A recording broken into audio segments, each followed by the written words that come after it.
Once upon a time, it was a privilege to own your own car. We'd wash them ourselves, fix them ourselves, but above all, look after them. But in a world where so many crave the latest and the best, we find ourselves immersed in a throwaway culture.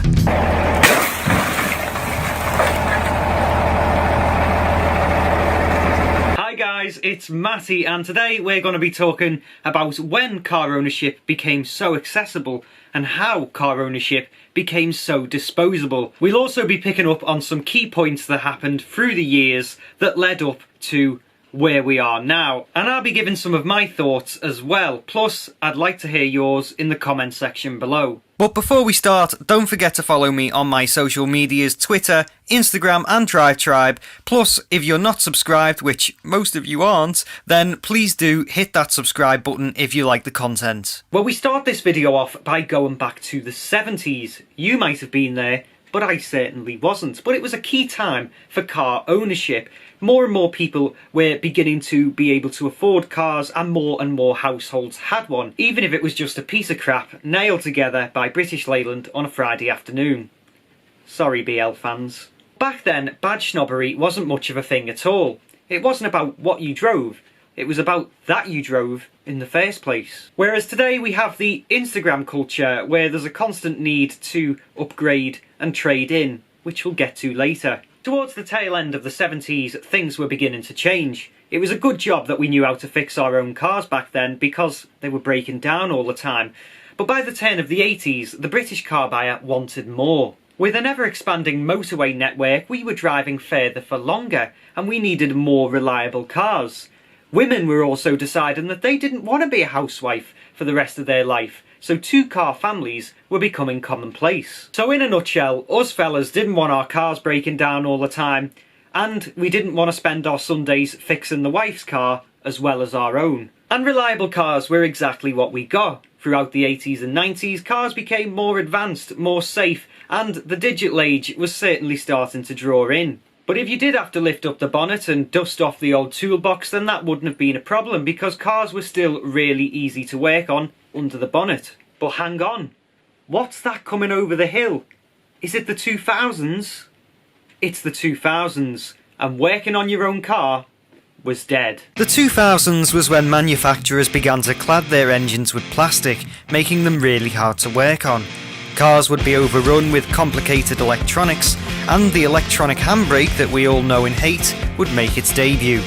In 2009, we'd see the throwaway culture that we have today really begin to rear its head for the first time, in the form of the 2009 scrappage scheme. Now, as we know, the 2009 scrappage scheme meant that if you gave your car in to be scrapped, you'd get money towards buying a brand new one. But the downside of this was the sort of thing about if it ain't broke, don't fix it kind of went out the window as we opened the door for people to scrap their cars prematurely, even if there was nothing wrong with them. Now, I know people will argue about emissions and things like that if we kept old cars on the road, and I suppose that's an argument for another video. But if you think that scrapping 392,000 cars didn't cause huge, massive emissions into the atmosphere, you're on a different planet, because it did.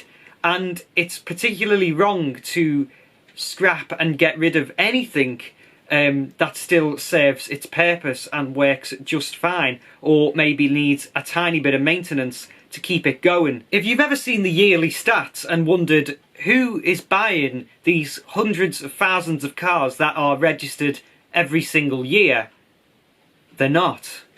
They're leasing them. Financing, leasing, PCP, whatever you want to call it, it all means that anyone with an arse can get into a new or nearly new car just by paying an affordable monthly fee. But people who choose to finance a car are faced with the same dilemma every single time the agreement comes to an end. Do you upgrade to another car and keep upgrading every few years but never actually own your own car?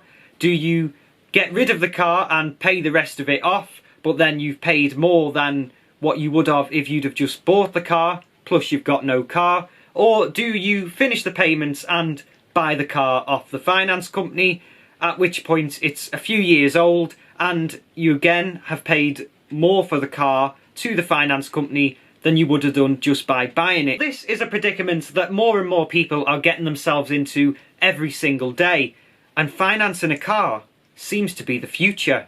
It does sadden me a bit about where we're at with buying cars and car ownership, or lack thereof. These people who finance cars, I'm sure most of them think it's great. I just don't think it's a good idea for me personally. I mean, I see people who've financed a Mercedes as their first car, and I think, I thought first cars were meant to be shit. You know, you're not going to have a lot of funny stories to tell about your new Mercedes when you take that on a road trip, are you? I would also say that from a sustainability point of view, there are so many old cars on the road that are in good condition, even better condition than mine, that might just need the oil checking once a month. A huge choice of all these older cars that you can buy and own and run yourself. Let me know your thoughts about how we lease and buy cars, and the fact that people have a car for 2 years and don't even lift the bonnet. You know, we don't really maintain our own cars, most of us, anymore.